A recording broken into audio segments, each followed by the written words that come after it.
Well, here we are. We are in the sixth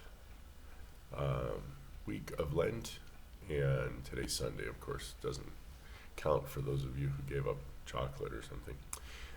Anyway, I just can't. I don't know what to do. I can't. I'm tired of touting the benefits of being fat adapted, but take a look. My nose, all right? It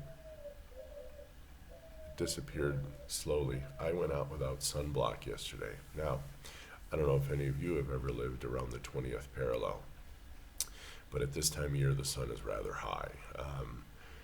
I know on the equinox, our sun is about 67 degrees, so I would imagine it's around there to maybe 70 degrees at its highest, and that's when we went out yesterday. I was walking around in the sun, interspersed with shade,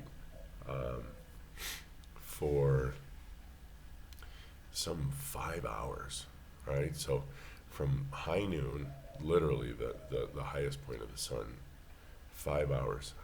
In and out of the sun, we walked another 6 miles, and I don't get sunburned.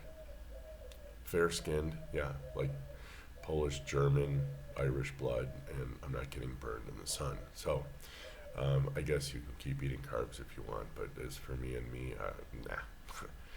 I don't think so. There's just all these things they said would happen are happening, at least to me. I know we're all bio-individual. You may be that one human being that no matter what you eat, you're going to be 400 pounds, hypertensive, die at 60. I don't know. You know, it's almost like I get tired of harping on it for your sake, but at least for my sake and some people who are following me now, it's kind of interesting, very interesting. Isabel worked out almost every morning in the week. For the week, she has logged over 25 miles of walking. I have over 20 miles of walking this week. And I've, what did I do? 163, 20, I have almost 100, I think I had about 190 push-ups this week. I did my HIIT, I did some stairs on Friday, and then of course we walked yesterday a ton. I walked 2 times during the week over 5 miles each. No, I'm sorry. I only managed 5, 10, 15, almost 20 miles. Yeah, I'll say almost 20 miles. With the walks here and there to the store and everything else. I mean, and I walk pretty briskly. And like I said, I've been in the sun all week. It's been super sunny here. And I only told you about all that we did in our exercise and what we've been able to do because yesterday, Isabel ate 2 hard-boiled eggs and I ate 4 sunny side up. And then we went downtown, really looking for some sandals for me. I need some new footwear, you know, to kind of lounge around the house footwear, and couldn't find it. Not my size. Yeah, my feet are big. So I wound up eating in a little restaurant. They make huaraches. Kind of ironic, isn't it? I mean, I'm looking for sandals and I wind up eating one. Huarache is actually the Mexican word. I think from now it means sandal, quite literally, because it's elongated, but it's green corn. Now, what that matters in the world, green, white, schmite, blah, blah, blah, I'm sure the carbs are identical. I'm not even going to worry about it. And they have the masa, and they put a little beans, probably black beans, and they go ahead and flap it out. They cook that, and then they put 3 pieces of steak on it with some lettuce and some tomato. So I don't know the carb load in that. I'm guesstimating 20 to 30, maybe 40 grams with the beans inside of the actual corn tortilla itself. And then I bought a sweetbread. This thing was ghastly sweet. And Mexican sweetbread technically is not sweet. I mean, if you compare it to an American donut, you're actually going to think, oh, I guess I can kind of taste some sweetness. No, this thing had figs, it had guava, it was just caked in sugar, and it was made by hojaldre, which is the layered bread with butter. Um, but before I ate that, when we got home, I had eaten another half pound of beef with cheese and another 2-egg omelet on top. And then I had some chicharron because I like munching on chicharrones. And I was kind of full, and then I decided to eat this piece of sweetbread. And weird, no ill effects. So I think maybe all the walking, it allowed my muscles to become much more sensitive, and I probably just uptook all those carbs. And who knows if I'm in erotic ketosis? I don't deal with that anymore. And really, the only reason I put weights on my post anymore, your actual physical mass, your body weight isn't worth a schmutz. As a matter of fact, if I start building muscle, my weight's going to start heading back up north again. So that's really just not even a metric we use anymore, right? I use a waist to height ratio. I use blood pressure. I use liver, kidney, insulin, blood work, triglycerides, HDL. I don't even worry about total cholesterol. I don't worry about calories. I don't worry about fat. I don't worry about any of it. I don't count.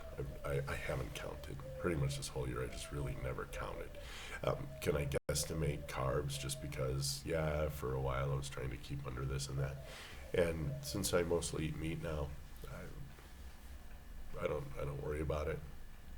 And my body's where it wants to be. I have a slight bit of gas, more gas than normal. And then again, that's just the bread ruminating, fermenting, doing whatever it wants to do. But the last couple of times I was eating sweetbread, it was disastrous.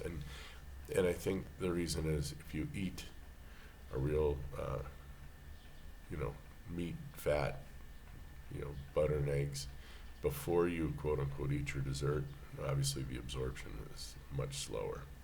And the body takes obviously the meat and fat first, of course. So that was a story I wanted to tell, and I was just trying to justify why. Before I would eat a sweetbread and it would just tank me for the night. Oh, another thing. If I eat later in the day, I always take myself about 2 tablespoons of apple cider vinegar and drink that down, chased with a little bit of water. Now, that seems to calm my stomach down. That seems to do the trick. I mean, if there's any reduction in my hydrochloric acid in the stomach, the vinegar will take care of that muscle and right at the bottom of the esophagus and seize it right off. Just close it. And like a lot of you who just continue to follow these allopaths, these are the doctor drug dealers. You're like, oh no, you took vinegar for an acid stomach. Yeah, number one, because your stomach is an acid. Not enough to keep that muscle closed, but it is acid enough to just burn your esophagus because it's two different types of skin or mucus lining. I don't know. The stomach acid belongs in the stomach. It doesn't belong in the esophagus. So for whatever that's worth. So yeah, if you're having GERD or reflux, do not take antacids and don't take the other thing. If I were you, I'm me. The acid is what you need to autonomically close that sphincter muscle at the bottom of your esophagus. So there we go. Had a great week in Lent. I'm gonna go.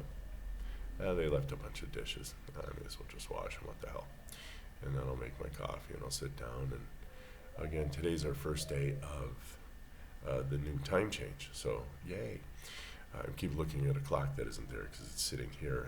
The mechanism essentially broke for the adjustment. So I went into the machinery and I lubricated it, got it all working, and resealed it, and so I don't adjust it anymore. If I need to do a time change to this direction, I turn it off for 11 hours, and if I need to forward it the hour, or take it back an hour. I just turn the clock off for an hour.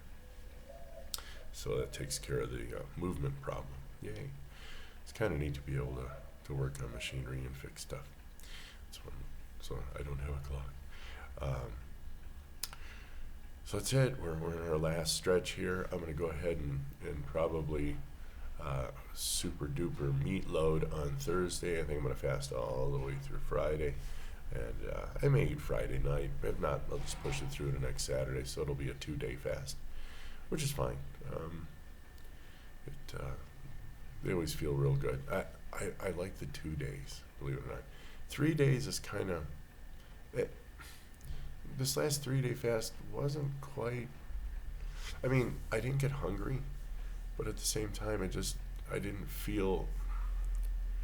I don't know, it seemed to me like on the second day I was really, really like, whoa.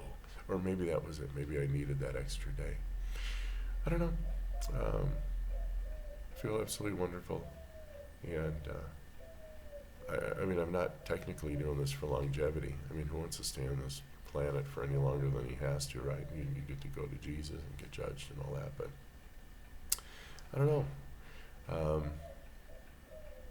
It actually feels good. No stress, no troubles, no worries. So, I guess life isn't that bad when you don't, when you kind of take the stoic idea of life, and you handle what you can and control what you can, and you just release and give away what you can. So anyway, for what it's worth, guys, we'll catch you guys in the next video. Talk soon. Bye.